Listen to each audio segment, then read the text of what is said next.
Oh, there we go. Yeah. All right, Hangout is live for those wanting to follow the Hangout. So we'll get started with the area of a circle. So first thing we want to do is make a directory called area. Then we can go into that directory, do a .NET new. That will go ahead and create a new project. So then we have our area project.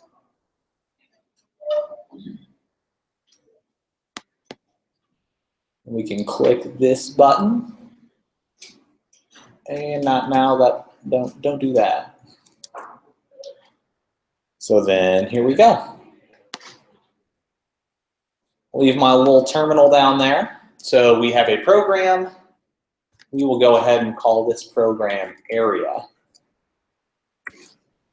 And then we have our public static void main.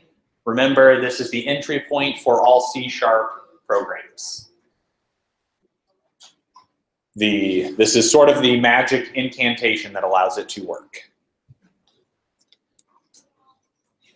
Now we know what we want to get to is something that looks like this. So we'll copy and paste it on in here. Well, so we know we want people to enter a radius.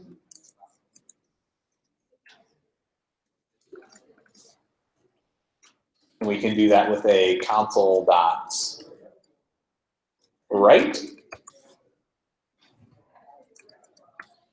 And then unlike Python, whenever we write code in C#, each line should be ended with a semicolon.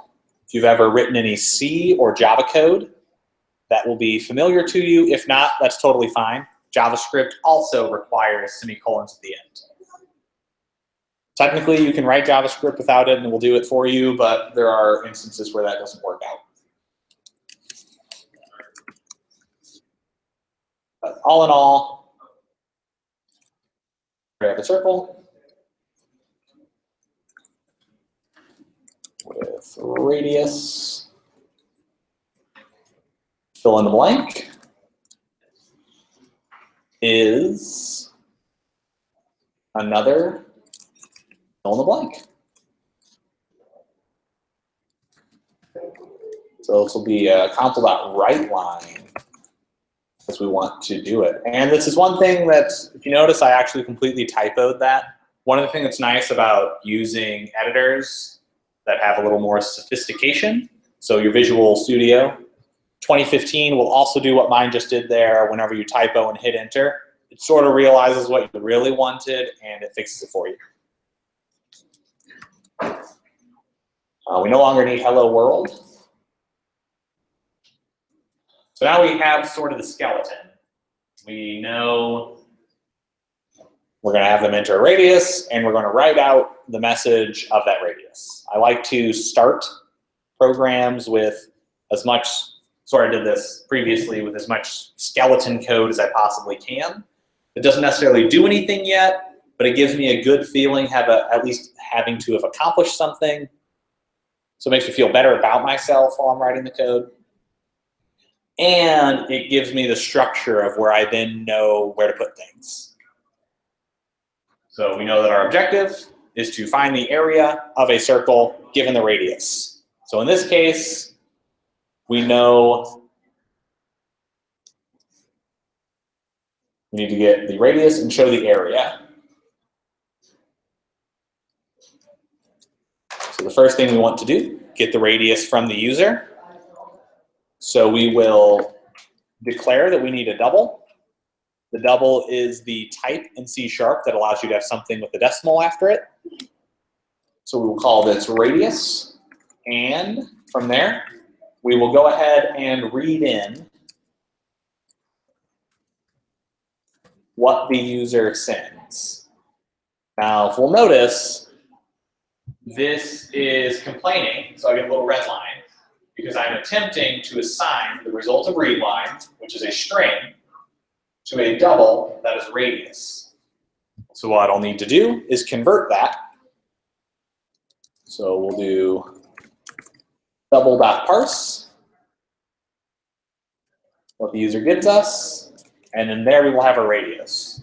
So something some people have mentioned in C# that can be maybe annoying at first, but is common in a lot of these statically compiled languages, is you need to declare the type and your variable before you use them. However, a lot of them combine conveniences, such as this, where you can sort of define the type and the value to your variable up front. So this is an option.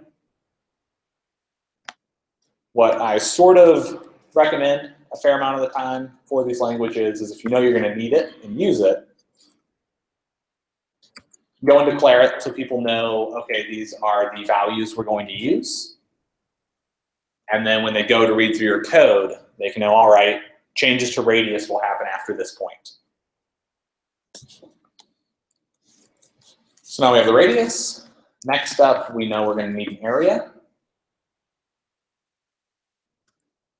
So the area will be equal to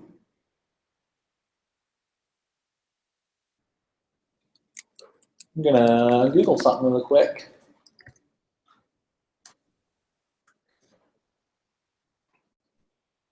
There we go. It exists. We can just do math.pi. I don't know if it existed or not. So pi is built in. You can multiply this by our radius, and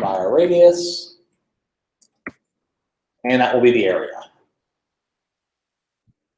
So pi r squared, so pi times radius gives us our area for a circle.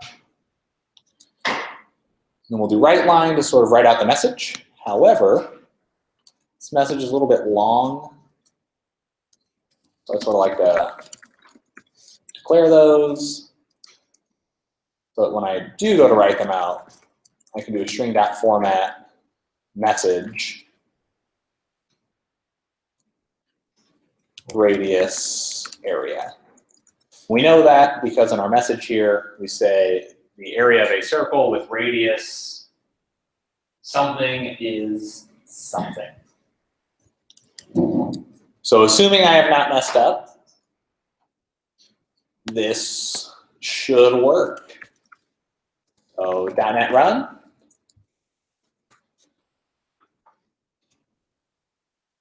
Enter radius, so we'll do 2.5. And then we get 19.634954, a really long number.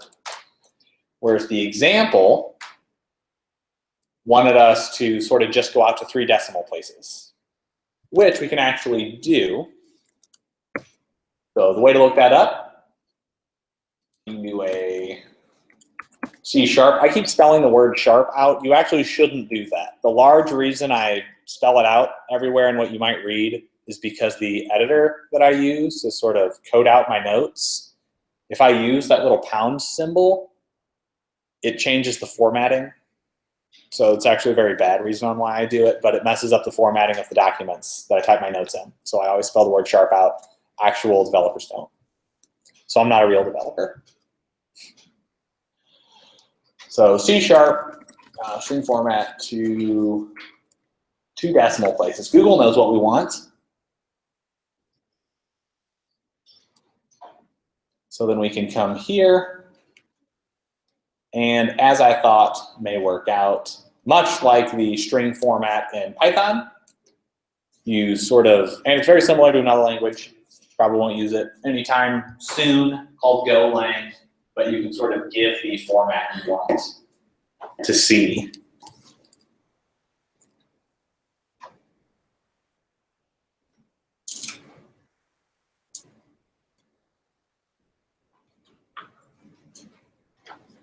So we can try that out. It's right over here.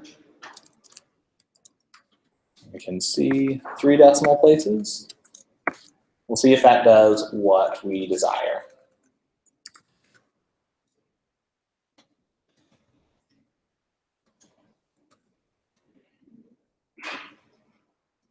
We come here, 2.5, and there we go. It went out to 3 decimal places how we wanted it to.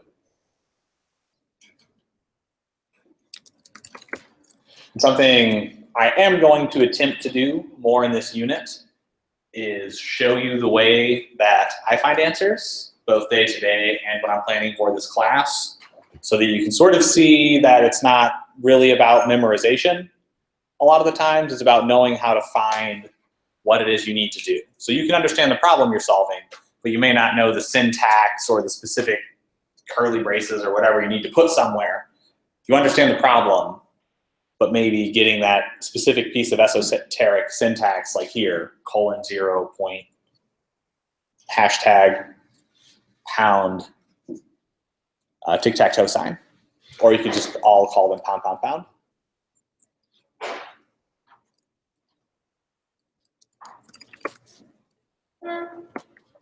So that is our area of a circle solution for the studio.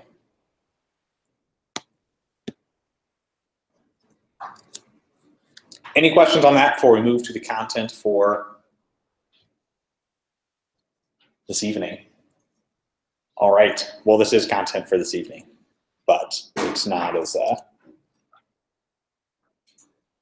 sort of holdover.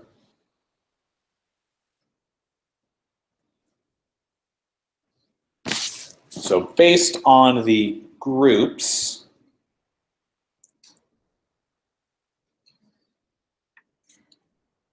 we'll see how that works. I'll cover a little bit of these, and then there is a desire to cover some while loops, which I did not do. I also didn't cover arrays in what I was planning on covering, as you can see here, but I will cover both of those. So the pieces that I'm covering, trying to model it after, is largely the example exercises that it shows at the end of each little section.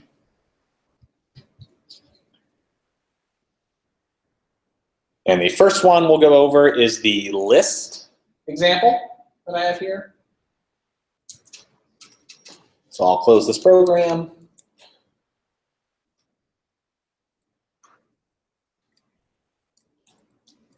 Wow. Nope, stop that. Downside to fancy editors, when you click buttons, you don't realize things like this giant blue window open.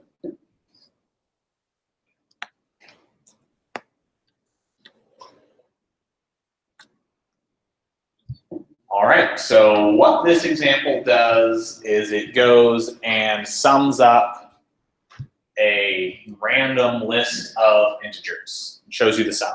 So I'll run it first so you can sort of see what it does. So we do a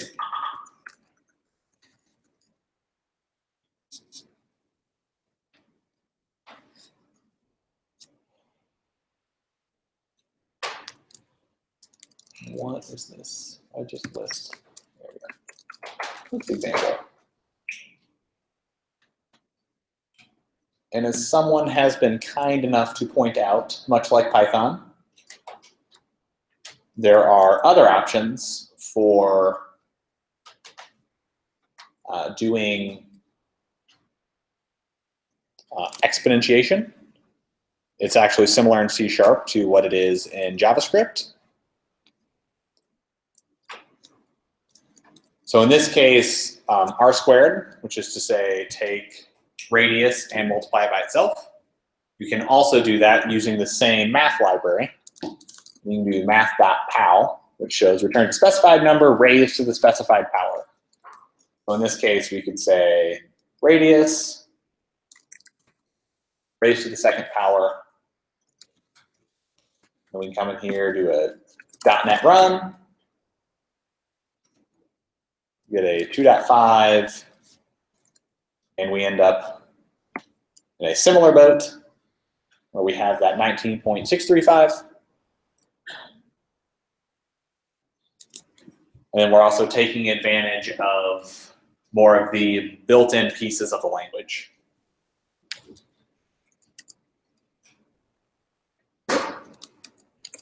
So I'm back over here with a list that sums numbers. So the first thing we want to do is go to the list example. You can do a .NET run here. And I have it go and print out all the numbers it's randomly generating. which that doesn't seem like a very good distribution of random numbers. And we've added up to 306. If we go and do it a second time, still, I don't know. I do not like its random number generator. That's a little better distribution. So 232 is what that went to.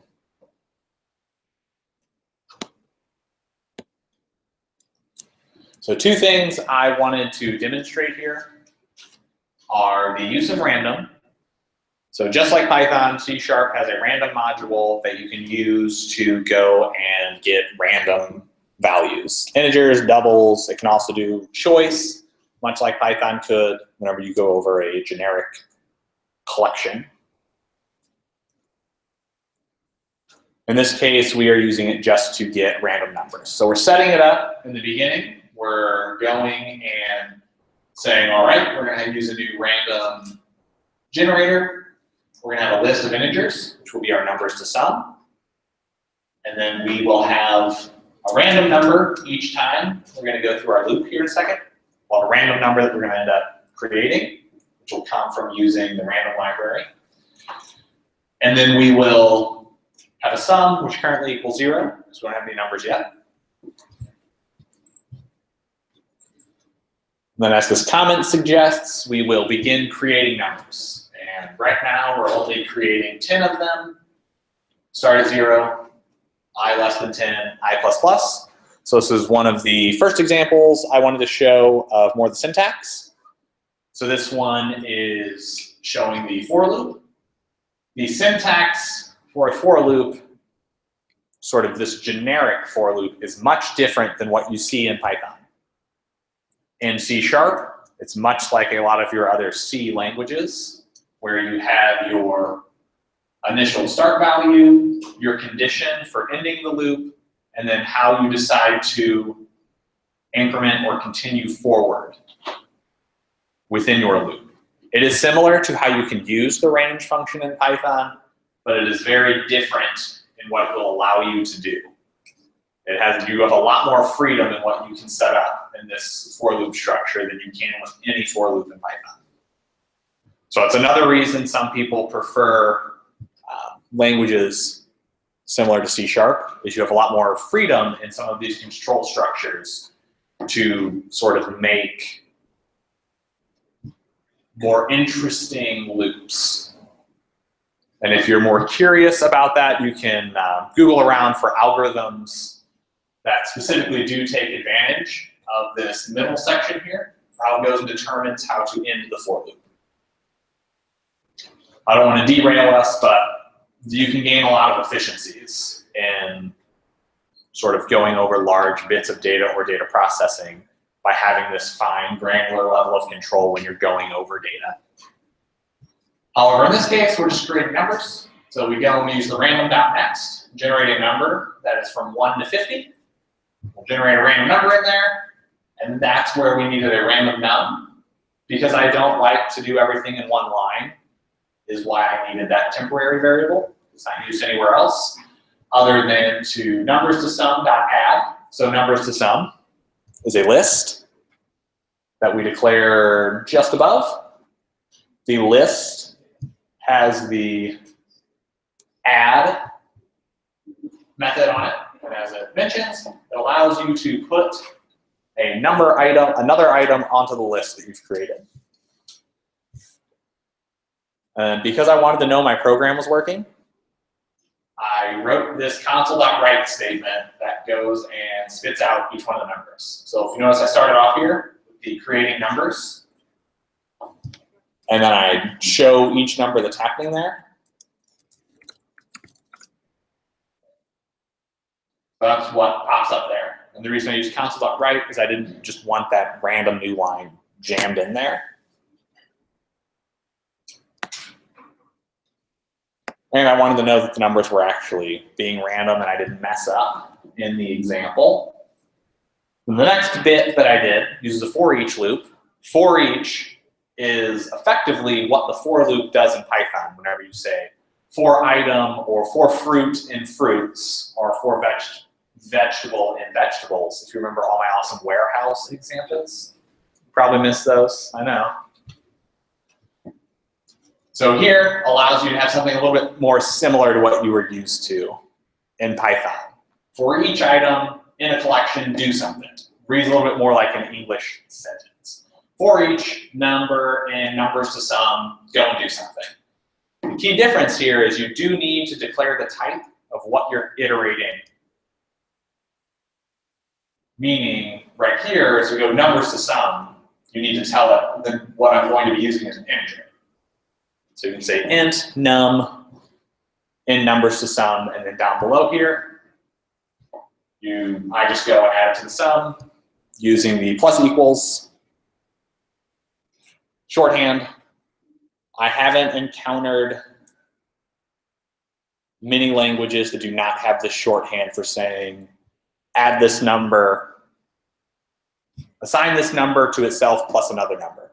Is the way that would read. So same as saying sum equals sum plus num, but more commonly written as plus equals num.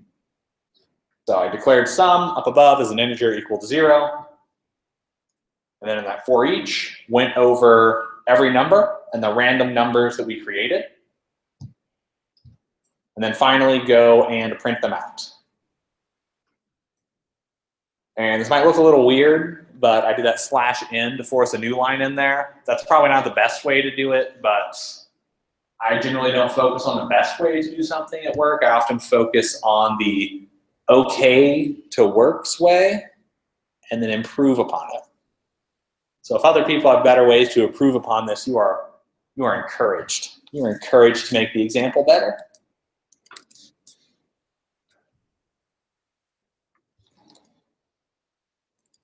If there are no questions on the list or the for each, then I will show you a list and some strings.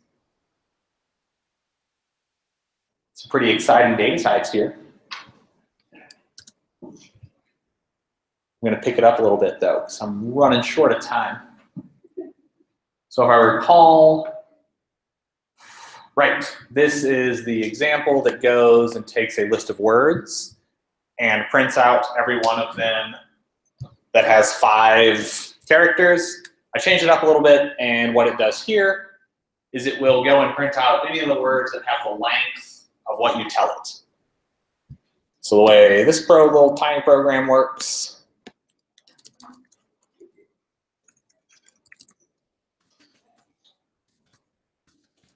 you can sort of test it out here. Goes and says, which length of word would you like to see? I want to see words that are 3. So then it shows the, J, and art. And then hangs out there with a read at the bottom. The way this program works doesn't ever do what I want. Starts off with a write, and then a read line. And the reason I keep following that pattern of a write and read line for the console applications is so that the input you give is on the same line as the question prompt. It usually sometimes helps people out that are sort of interacting with your program a lot of the time. They can see it, they know that's where they should go, and they know, all right, sort of entered everything correctly. Next thing I did is I wanted to show an example of doing literal list creation. So on the last example, I declared the list, it had nothing in it. The option of doing what's called a literal creation of an object. So in this case, a list of strings, you can go and just declare it all at once. So in this case, I went and chose a bunch of random words to go through so you get various different lengths. And I wanted to show a little bit of an example here of we're using a class. You may or may not be aware of it, but we're using the program class with the main method, and that's how it executes. Some fancy things you get in these editors. This will show all the references to calling program, which is down below. Goes and takes us to it if you would like to see it. So sort of that click through that you can get in your editor is actually pretty nice.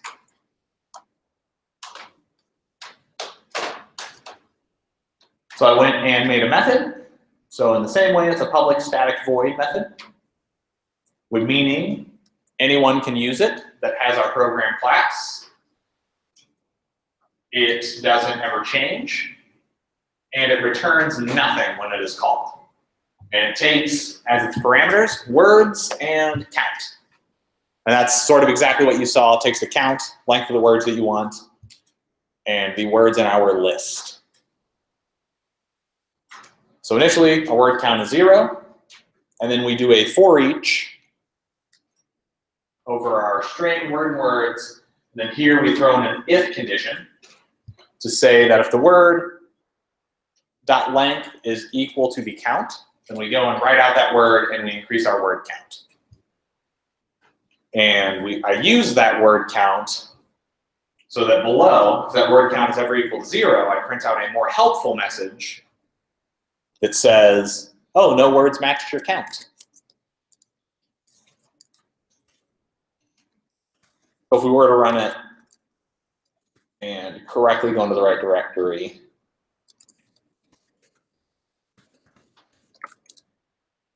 then I could say I want to see length of 100, no words matched your count. It's generally helpful in programs you write to sort of try and handle sort of edge cases. Because if I had entered 100 there, what this normally does is write out each word. Becomes a little unclear if it just sits there, which I actually realized because I tested it, it just sat there. That's why this got added.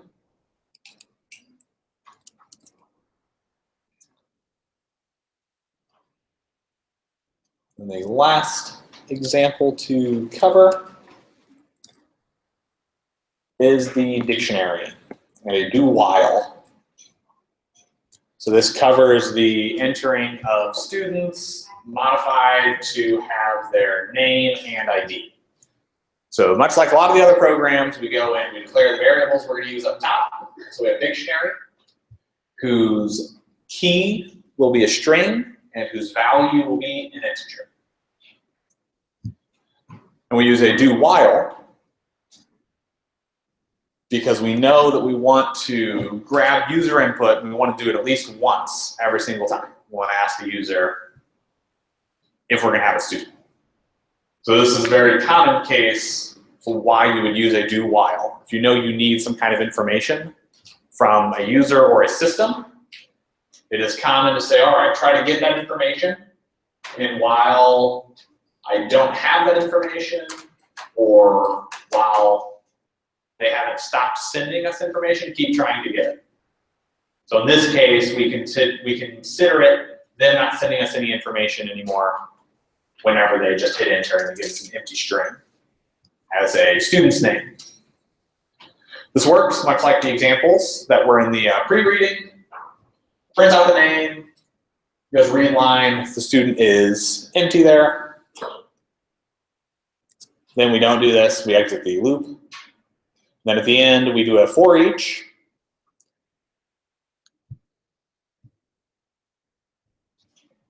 Of each one of the values in students.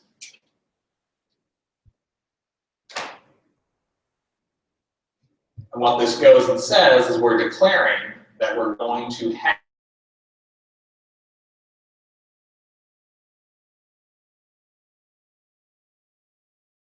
an integer for student in students. So each time we go over and grab each one of those dictionaries out, we can then go ahead and list the values there. So to show that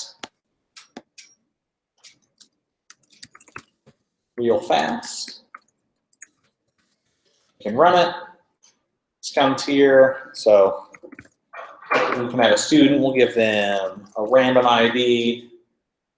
We'll have another student with another random ID. Another one.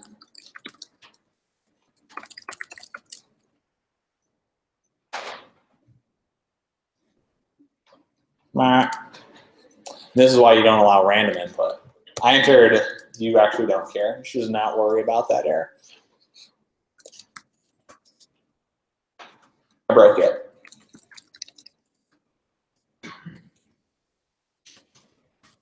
we'll just do that. When we hit enter, it goes and says what the class roster is, then prints students in the class. That's how each little bit of these work. Then the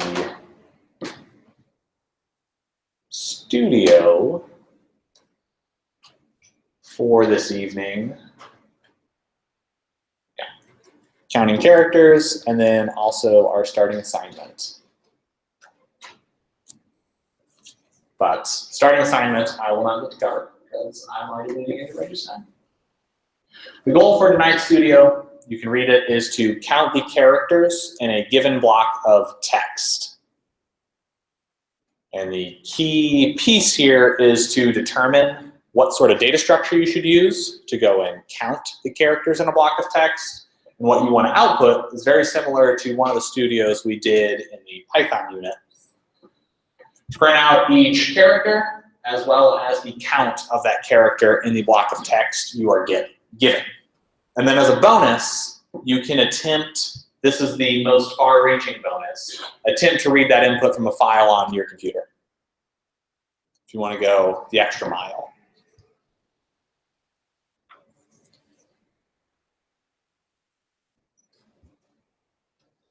Alrighty, we will stand and swap.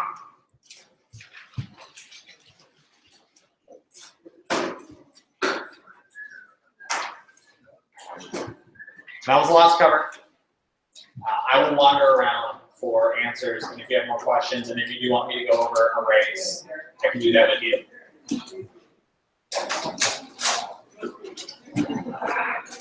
So, same stand and swap from Monday. Unfortunately, currently, this is the best we sort of have for teaching two tracks in one location. Reggie's super excited to come up here and lead the JavaScript portion for this evening. They put the chairs up? Yes. Catherine actually mentioned that was going to happen. Let me find, where's my live stream? Was the Wait, hold on. Hold on. Where'd my live stream go? There we go. Stop. Oh, I didn't click present to everyone. Oh, no.